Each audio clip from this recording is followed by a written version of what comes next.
There is a post-credit scene, but if you stay to the end, it will piss you off.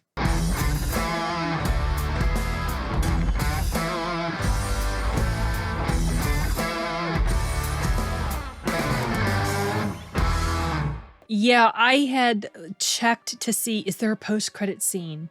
And it was indicated that, yes, there was a post-credit scene. There had not been any post-credit scenes in the other Scream movies, but there was one in this, all the way at the very end of the credits. And they said, well, it's not worth staying to see it. And then they kind of said that it hinted at something to come. It doesn't really, I don't know what that was about. But yeah, it's not worth seeing it. It's not. It was annoying. Anyway, okay, getting on to Scream 6. All right, there were several things that I enjoyed about this movie, but there were also several things that got under my skin.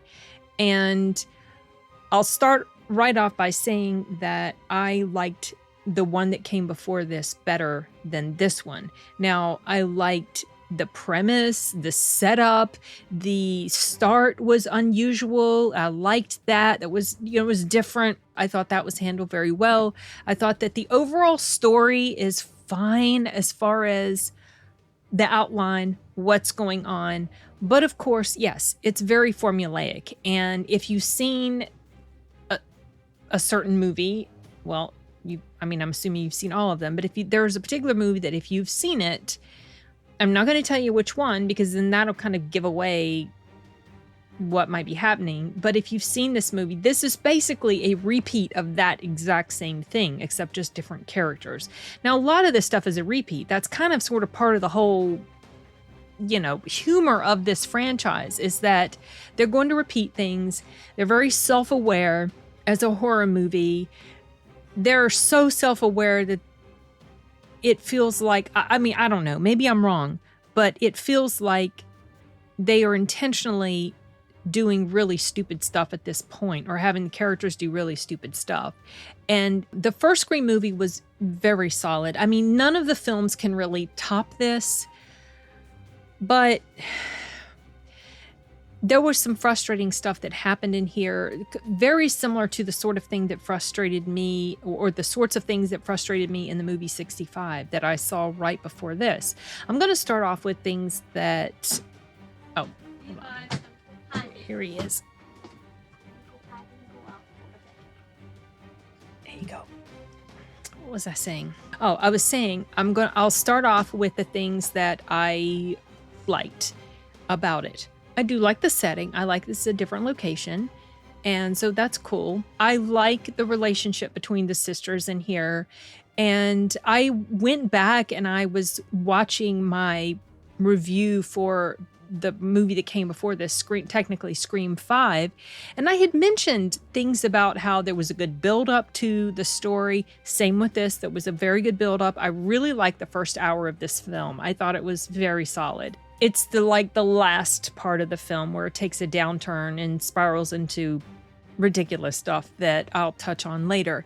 But I also mentioned Jenna Ortega specifically. Now, that Scream 5 was the first movie that I noticed her in as an actor.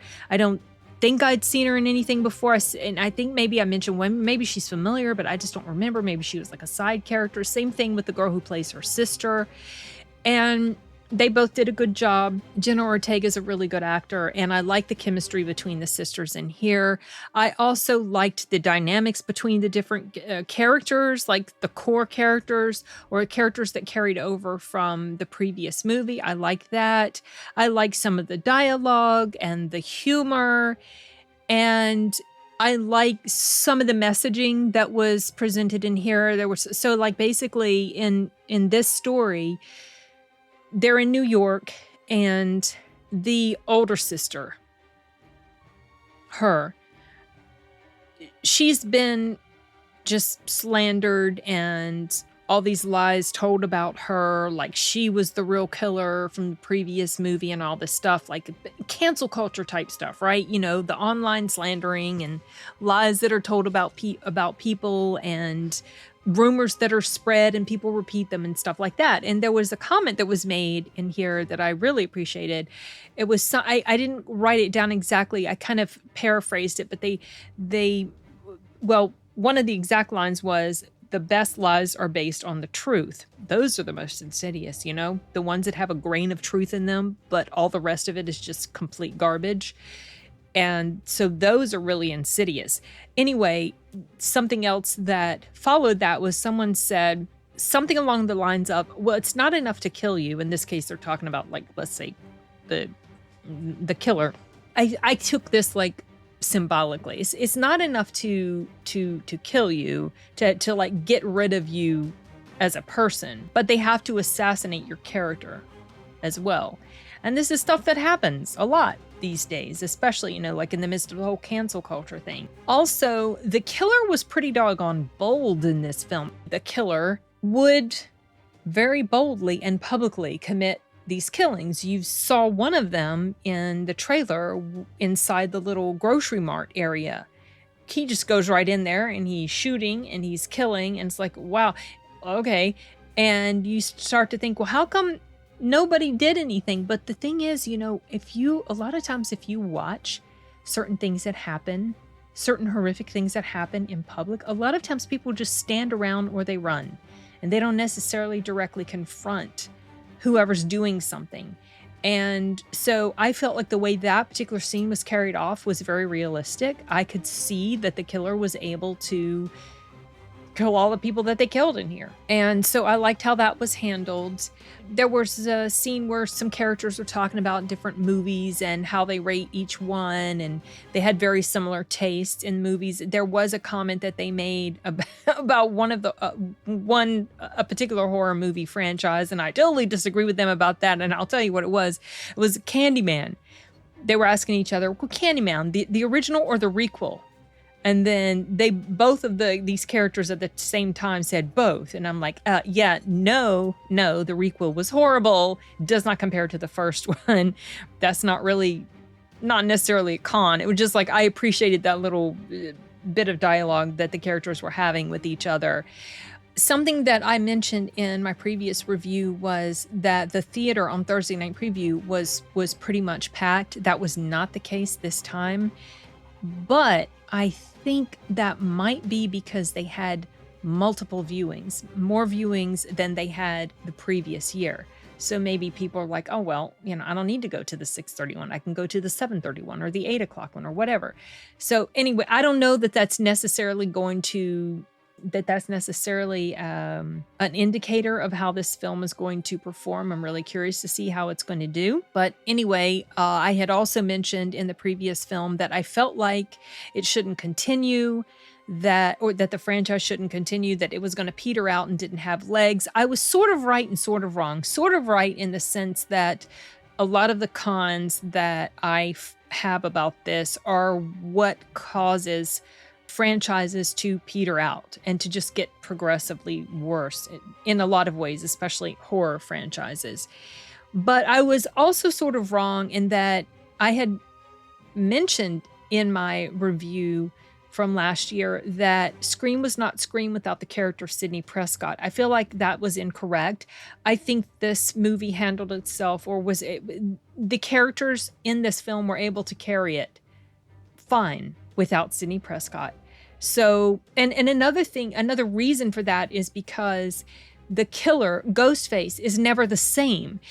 Ghostface is not like a Michael Myers or a Jason. Ghostface can be killed and then another Ghostface takes his or her place.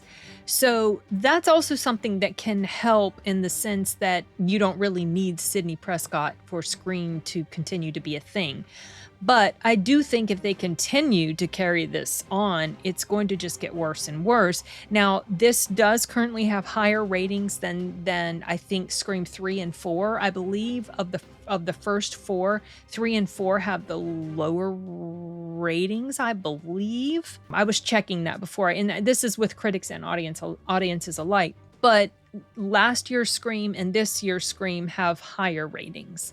And I don't know how much of that is because these movies are necessarily better, or just because it had been a good while since there had been a Scream movie, and so there was so much excitement for it, and it was a decent entry that maybe people are kinder to it in the ratings. I don't know. I mean, I didn't hate last year's Scream. I wasn't super in love with it. I'd mentioned that it's not really my favorite franchise. I enjoyed myself with this one too, except for stuff that happened in the last half that really got under my skin, just annoyed me, and I was rolling my eyes. But I know they're going to continue to milk this thing for as much as they can, and continue to act like they're so self-aware, but they're going to continue to make the characters do the dumbest crap that a character can do in a horror movie. Like, one of the good things about the first movie was it was self-aware, it pointed out these things, and in a sense, the formula was followed, but also in a sense, the formula was broken. That kind of happens throughout all the Scream movies, but there's only so many times you can do that, and it starts to get really old. And that was kind of what I was feeling to a degree when the second half of it was going on. There was something that occurred. There was a killing that occurred at some point, maybe around the halfway mark. And I wrote this down. At the time, I thought it was a con. I had written Ghostface inside. How? He's not literally a ghost. How was Ghostface in this place? It made no sense. Later, that was explained. I think you'll know what I mean when you get to it. Okay, now I'm going to move on to the cons. And I had several that I wrote. Number one, this movie franchise tries to subvert your expectations in some ways by throwing little, hitches or little twists in, while at the same time sort of holding on to that typical horror formula. But something that I would love to see happen, and it does in one scene here, but it just doesn't happen. Like, why do these people continue to talk to him? He talks to them and then he leads them on and it right into his path. Why? Just hang up and don't answer the phone. That sort of thing. Other stuff that was happening in here. Okay, injuries. Oh, sorry, Arturo. What? I'm being recorded while I'm recording. But you probably don't want to be here. I'm going to try to wrap it up so you can come in here. But I don't think you want to be in here and hear spoilers, do you? No. Okay. So I was getting into the con territory, so you don't want to hear this stuff. I'm going to be vague, though. I will be vague. I'm going to be vague because I don't want to give away too many spoilers. So I mentioned the thing, why they even talk to him. Oh, another thing, what I was getting ready to talk about is injuries. Injuries that occur that should have killed people, and they didn't. And that's one of my biggest gripes when it comes to certain films. Action films, horror films. Especially horror films, like especially when the baddie has been hurt or to a certain extent, things that they never would have been able to jump back up from. That happened here galore. That was really like at one point, Ghostface is hit with a skillet, gets right back up. Doesn't seem to faze him at all. There is no way possible, you guys. Some of the stuff that was happening to these people, multiple injuries given to people in the gut, like being stabbed in the gut, the knife being twisted and then being jerked up, and those people are still alive long time after, even able to escape almost from Ghostface. And not just that one character, but there were probably 2 other characters that had stab wounds that should have killed them. And they're just acting like nothing in the world ever happened to them at all. And I started to write this stuff down. Also, Ghostface, how he just happens to be everywhere at the right time. Now, you could say, well, Ghostface isn't always just one person. I'm not even just talking about, like, let's say if it's not just one Ghostface and it's multiple ghost faces, how they could be at the exact right moment in time. That got annoying, though you could sort of kind of explain that away to some extent, given the reveal. But whatever. Another thing that I thought was kind of dumb, there's this part at the end towards the end where they're going to try to set a trap for Ghostface.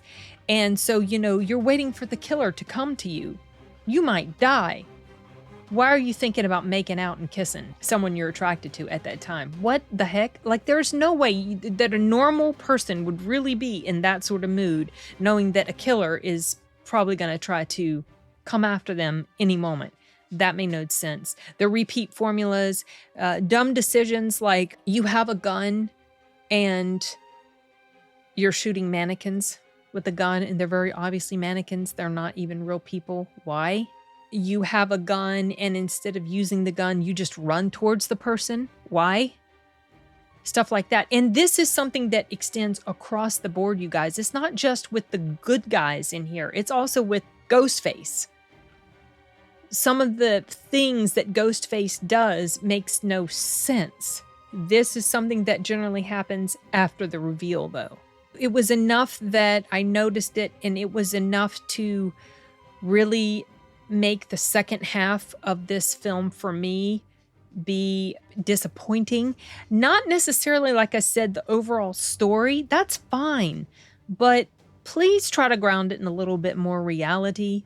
When someone gets injured, and it should be a life-threatening injury, they need to die. And if you don't want the script to call for that character to die, then you need to make their injury not that severe, because you can only suspend your disbelief but so much. And I thought a little bit about the show Luther.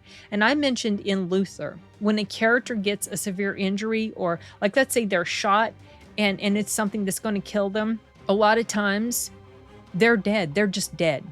There's no like hanging on to stand up and try to fight some more. They're just dead. And I feel like we need a little bit more of that realism in these sorts of movies. And a film that started off pretty solid in the beginning, it just kind of descends into ridiculousness at the end. And I'm not necessarily referring to the ridiculousness of a reveal or the ridiculousness of the overall plot, but just how things were carried out. I had heard that the ending for this got spoiled. I thought that I had seen what the spoiler was about a particular character that was coming back. Maybe that was just rumor, but I didn't see what the ending spoiler really was. So I kept expecting something to happen that didn't happen, and I was glad it wasn't spoiled, for me. But, when the reveal of Ghostface happens, there's a lot of stuff that does make sense, but still not everything, like this stuff with the injuries and the dumb decisions that are made, characters not being careful, getting separated. You're in a crowd of people, but there's a killer after you. You are not going to let yourself be separated. You're just not going to do that. You're going to be careful. I mean, why can't they write a little bit more common sense into their characters when they do stuff like this? So those sorts of issues, they get on my nerves enough to make me notch this down lower than the previous year. Even though I had some gripes about some stuff that happened in the previous Scream, it felt like it was a little bit more amplified in this movie. And so it's frustrating. I have generally enjoyed all the Scream movies. I haven't really hated them, but boy, when you pile on with stupid decisions, stupid actions, things that make no sense that characters do, and injuries that a character just cannot bounce back from and shouldn't bounce back from. And if it's not going to down them for a good long while, it will kill them, but yet the person survives. Or it just like stuff like that. It frustrates me, and it negatively impacts my overall feeling about the film. And that's what happened here. That's the sort of stuff that got on my nerves about 65. And yeah, that was a thing here as well. So, I don't hate the movie, but I'm not in love with it, so I can't give it a huge rating. Some people are like, "Oh, this is the best one since the original." Maybe story-wise, basic plot-wise, it's, decent, but geez, the execution just frustrated me. So, yeah. Second half of the film felt like a very different movie than the first half. And I don't think I have anything else. I think I've said everything that I wrote down. Let me make sure. Oh, yeah. Another sort of injury that happened. Falling great distance and not getting hurt. Oh, and getting smashed in the face with a brick, teeth falling out. still able to pop back up later. And yeah, I've already mentioned this. Getting, not just stabbed in the gut, but stabbed repeatedly in the chestal area and popping back up later at the last moment to do something. It's like, oh, come on. There's just no way. I want this to be dialed back to a little bit more realism like what we had in the first Scream. But I guess that's too much to ask. Oh well. I don't want this to dissuade you too much from watching this if you're really looking forward to it. This is not a god-awful movie, but there are those things. And I don't know, maybe it's just me. This sort of stuff just really, really gets under my skin, especially when it's repeatedly happening, as was the case in here. Like I mentioned in 65, if it had just been maybe once or twice that this happened, no, it was happening multiple times. And, you know, by the third or fourth time, I was like, okay, this is ridiculous. They could have done better than this. The movie's a bit lengthy. It's a little bit over 2 hours. I feel like it's lengthier than the previous movie, but it didn't feel like it was long. I did like the general progression of things. So, well, I was never like, oh gosh, when is this going to be over? It wasn't like that at all. I felt like they used the time pretty well. But yeah, I have nothing else. So I'm wrapping this up. Arturo wants to come in this room, but he doesn't want to hear spoilers. So I'm going to go ahead and call it quits. We'll see you guys later. Adios. Okay, Arturo.